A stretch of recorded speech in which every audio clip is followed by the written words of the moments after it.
Welcome to Mind Body Monday, and thank you all for joining me. In today's session, I'm going to be exploring the topic of false hunger and what it really means. I'm also going to share with you the 7 reasons why some people may feel very hungry or still hungry soon after they've eaten.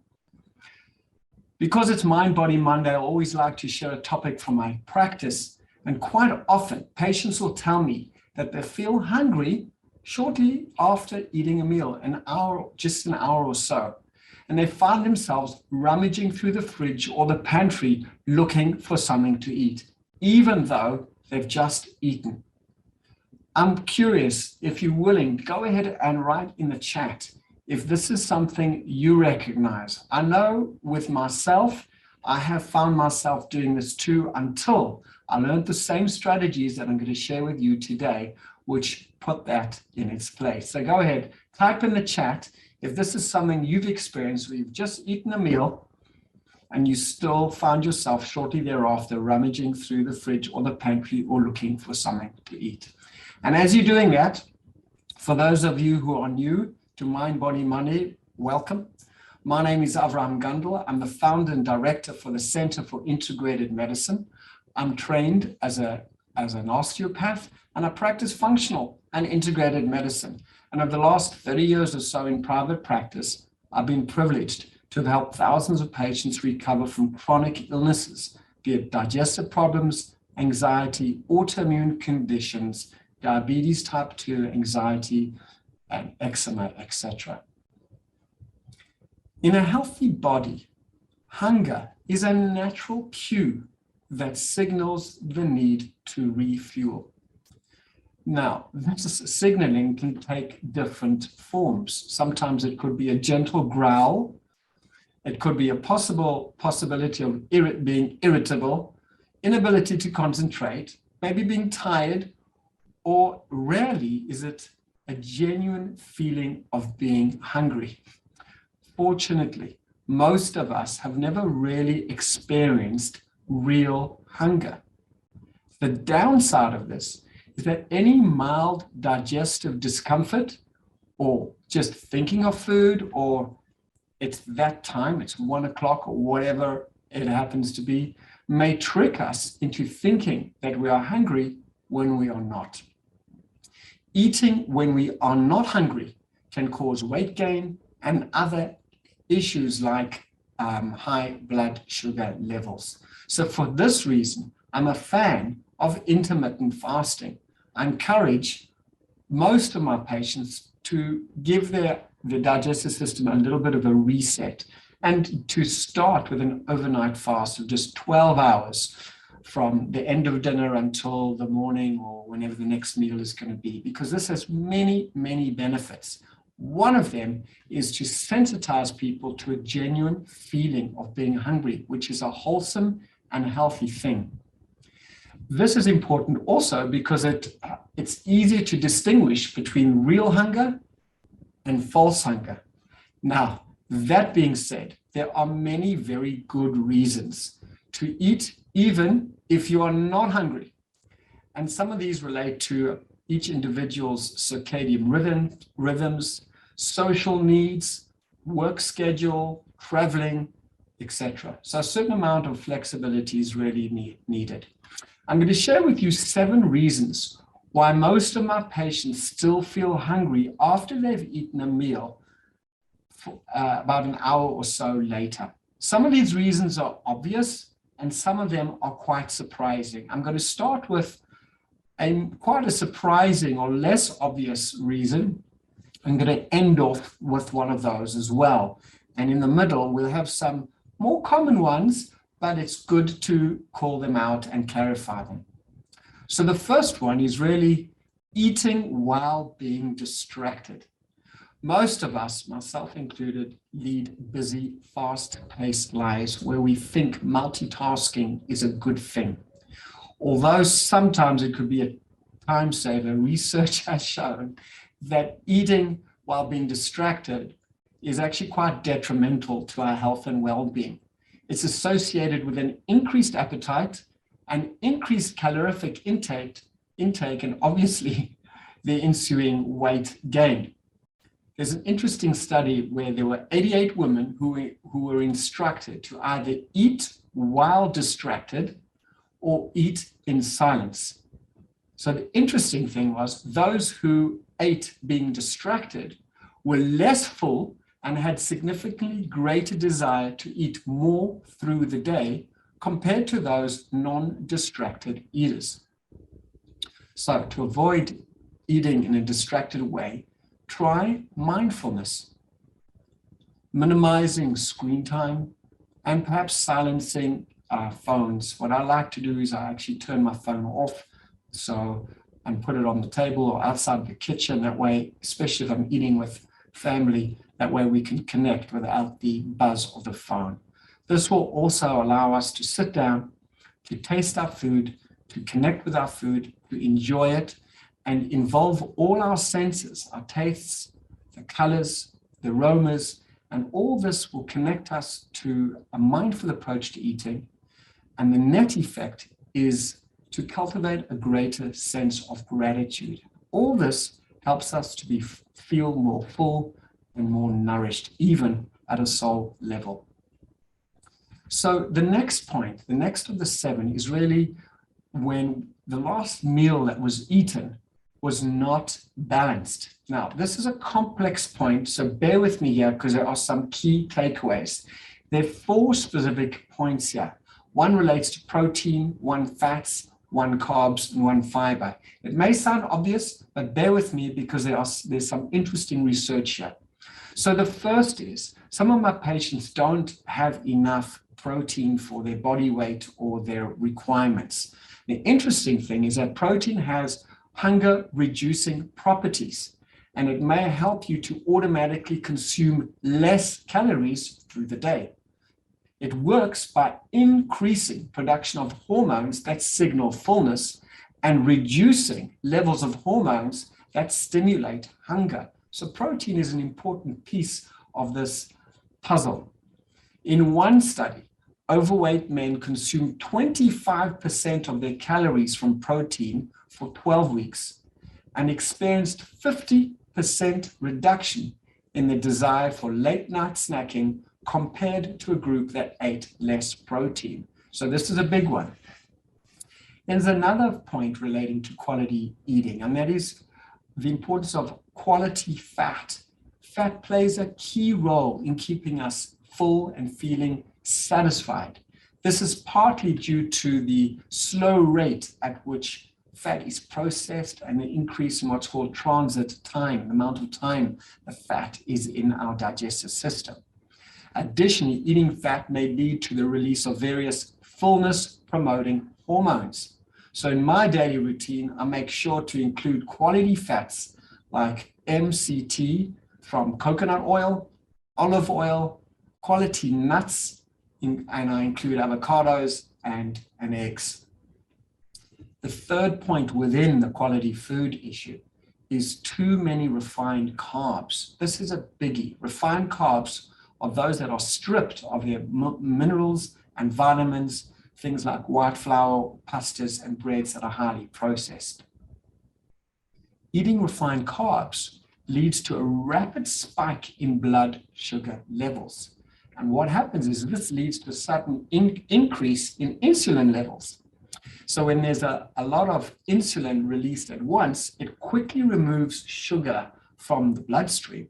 And as a result, there's an ensuing drop in blood sugar levels, a condition known as hypoglycemia.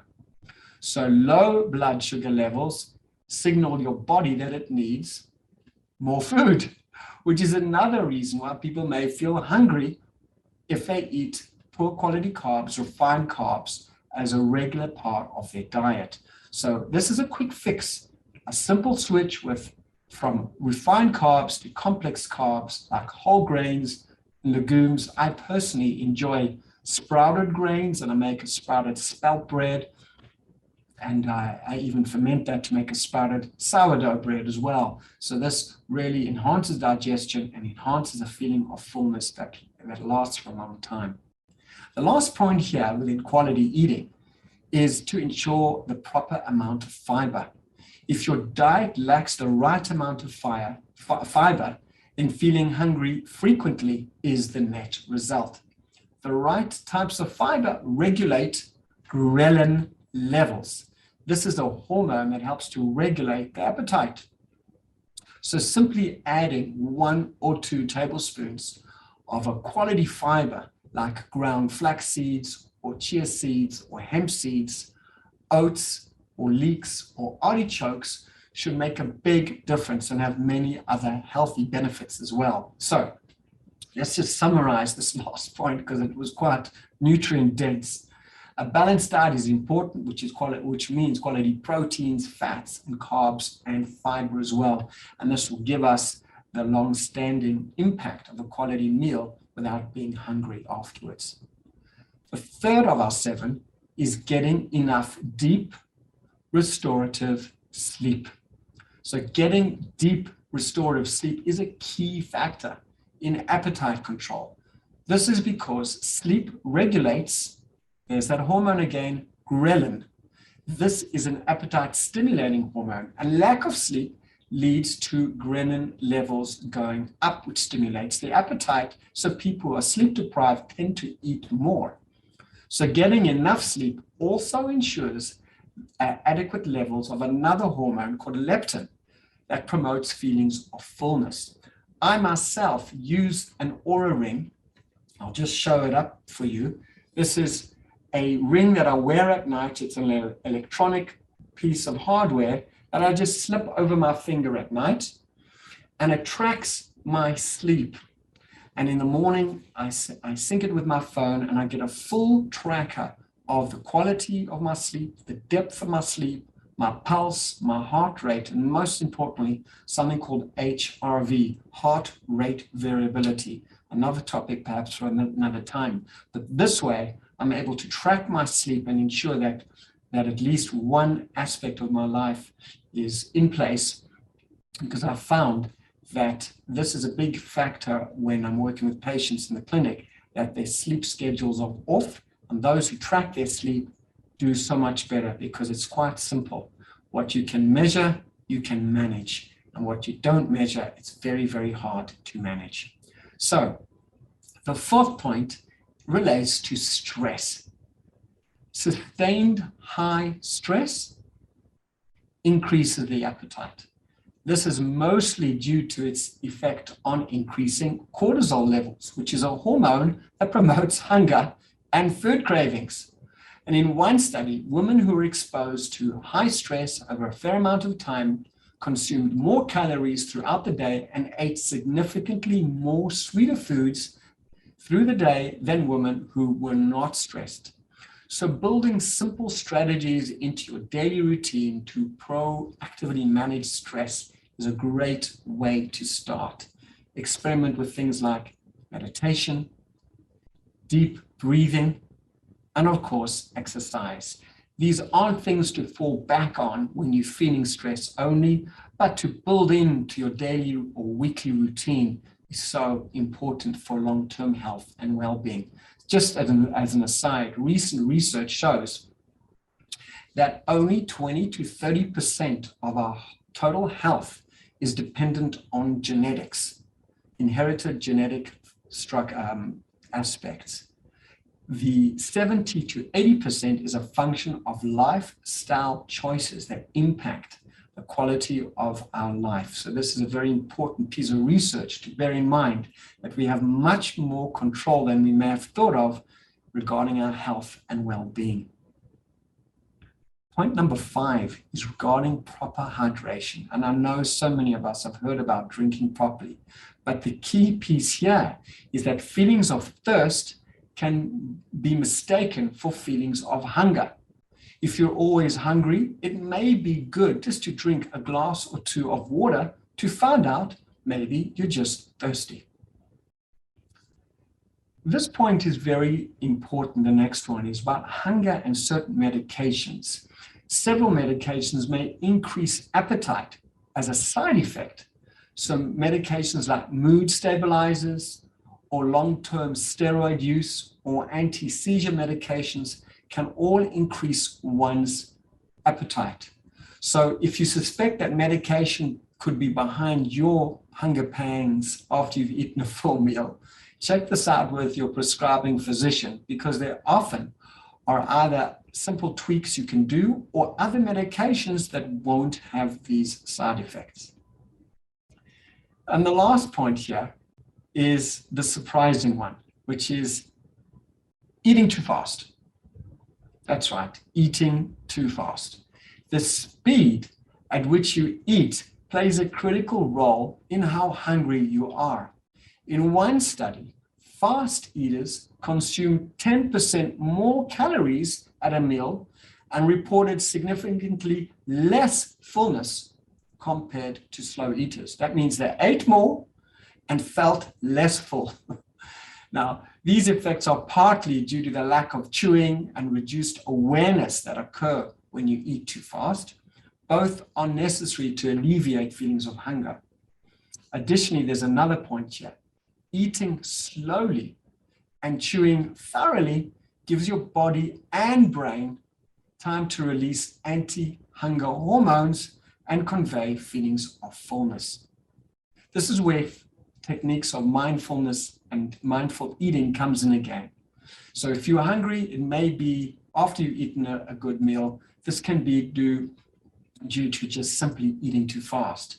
So here are 2-3 different strategies you can bring in straight away. The first is take a nice deep breath in before each meal.